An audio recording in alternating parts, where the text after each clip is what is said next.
প্রধানমন্ত্রী শেখ হাসিনা রাষ্ট্রপতির কাছে পদত্যাগপত্র জমা দিয়েছেন এবং আমি তা গ্রহণ করেছি। ছাত্র জনতার অভূতপূর্ব অভ্যুত্থানের মুখে প্রধানমন্ত্রীর পদ থেকে পদত্যাগ করে দেশ ছেড়ে ভারতে পালিয়ে যান শেখ হাসিনা। তবে শেখ হাসিনার পদত্যাগ নিয়ে নানা মহলে গুঞ্জন ছিল। এরই মধ্যে সামাজিক মাধ্যমে প্রকাশ্যে এলো তার সই করা সেই পদত্যাগপত্রটি।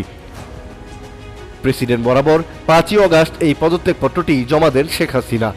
পদত্যাগপত্রে শেখ হাসিনা লিখেন, আমি গভীর দুঃখের সঙ্গে জানাতে চাই যে সাম্প্রতিক বিক্ষোভ ও সংঘর্ষের প্রেক্ষিতে যেখানে 300 জনেরও বেশি মানুষ প্রাণ হারিয়েছে এবং আর কোনো প্রাণহানি এড়ানোর জন্য আমি পদত্যাগের সিদ্ধান্ত নিয়েছি।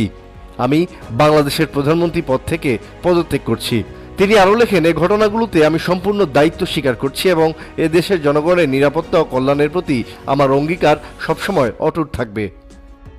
শেখ হাসিনা লিখেন, গত 15 বছর ধরে আমি আপনাদের সেবা করার সুযোগ পেয়েছি, যা আমার জীবনের সবচেয়ে বড় সম্মান।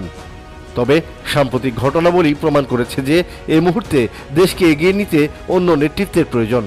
আমি আশা করি আমার পদত্যাগ বাংলাদেশের উন্নয়নের নতুন পথ খুলে দেবে এবং শান্তি পুনঃপ্রতিষ্ঠিত হবে। এই কঠিন সময়ে আমার সরকার যা কিছু করেছে তার জন্য আমি গভীরভাবে অনুতপ্ত। আমি সব বাধ্যবাধকতা মেনে নিচ্ছি এবং এই সিদ্ধান্ত বাংলাদেশের বৃহত্তর স্বার্থে নিয়েছি। বিনীত নিবেদক, শেখ হাসিনা। তবে সামাজিক মাধ্যমে ছড়িয়ে পড়া শেখ হাসিনার পদত্যাগপত্রটির সত্যতা যাচাই করা সম্ভব হয়নি।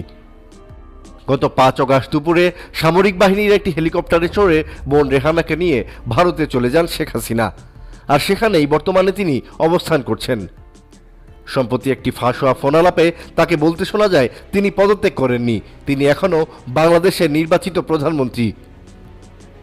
এরই মধ্যে প্রকাশ এলো তার সেই পদত্যাগপত্রটি।